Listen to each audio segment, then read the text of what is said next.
Hi everybody, hope you're doing good. I just wanted to share a quick word with you while waiting over here, doing my uh, job as a father. And I just want to quickly talk to people who are worried, anxious about the future. And I know this is a real problem. I know people face this problem. People are petrified of the future. They are not sure what's going to happen, what's going to happen with the house, what's going to happen with the job.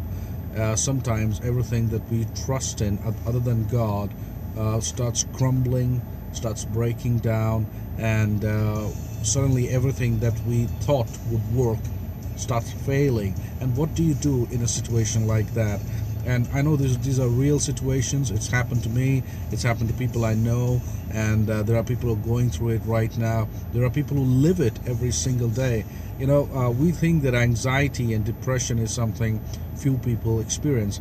But I think, in my personal experience with meeting and talking to people, I think more than 90% of the population experiences depression and anxiety almost on a daily basis. There are few days where they wake up and like, oh wow, this is a great day, I'm going to do something. Most days they're like, I'm not sure what's going to happen.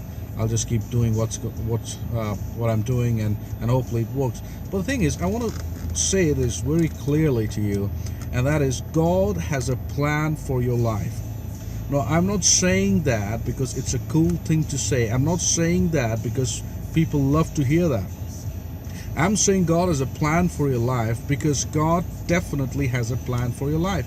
And you know what the best thing is? The best thing is that God did not make that plan when he woke up this morning.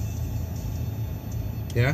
He didn't make that plan when he took a turn this morning, or he didn't make that plan yesterday night. He didn't make that plan last week. He didn't make that plan a few minutes ago. He didn't make that plan a month ago or a year back. He made that plan even before you were born. Now, the thing is, you can either accept this or you can reject it. It is your call. It's just like salvation.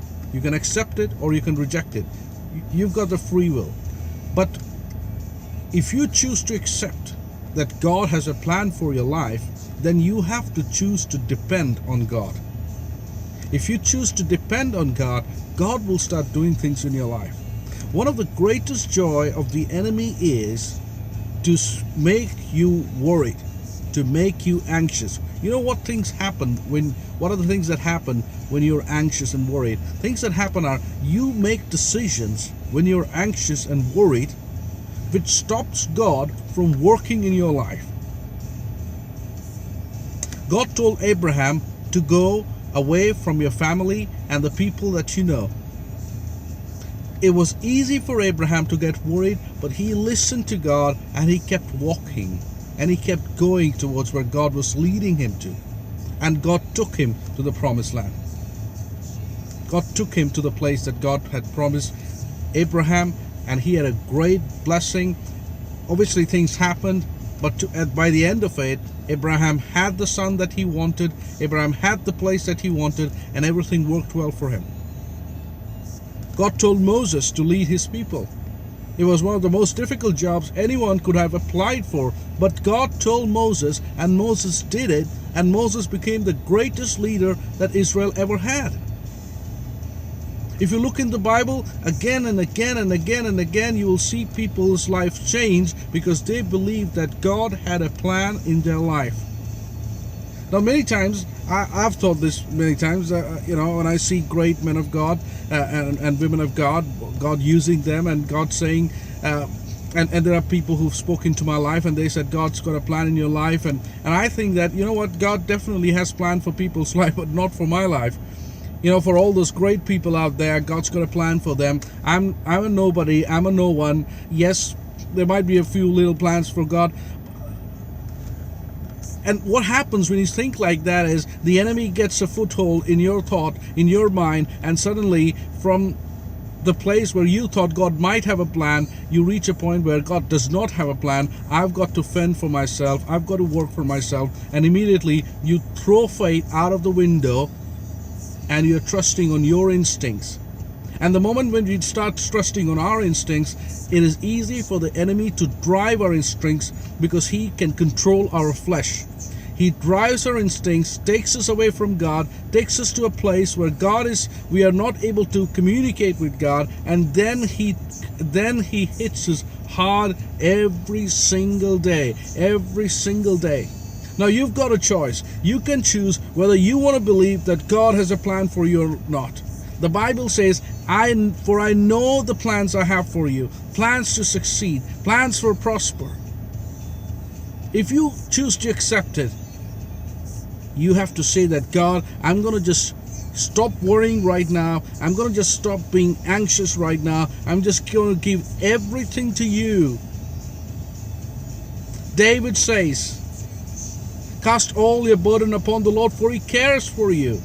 Why does David say that? He's the guy who was a shepherd and he becomes a king. In between the shepherd and the king, how many times do you think he must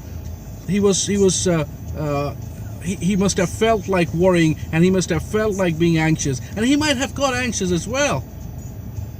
But he realized by the end of it that he needs to cast all his burdens upon the Lord. The same with Paul. Cast your burdens upon the Lord. Cast all your anxieties upon the Lord, for he cares for you. God cares for you. He does care for you. It's not a joke. It's not a religious mumbo jumbo. It really is a fact that God cares for you. You can accept it, you can reject it, but if you accept it, you have to depend on Him. You've got to spend time talking to Him so that you don't lose sight of what God has in plan for you. You have to keep working on it. You have to stop worrying.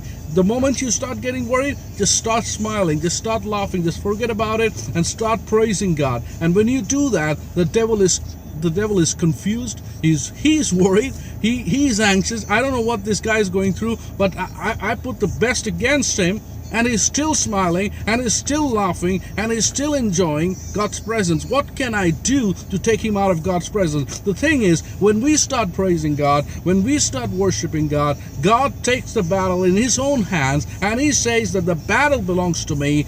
Vengeance belongs to me. I'm going to fight for you. I'm going to make a road in the wilderness. I'm going to create streams of water. I'm going to make rivers flow in the desert. I'm going to make new places for you. God is going to make a way where there seems to be no way. You got to choose to believe whether you're going to believe that or not. Whether you're going to spend time anxious and worried or not. Give it to Jesus today. Give it to Jesus, and God will make a way in your life. God bless you, and have a nice day.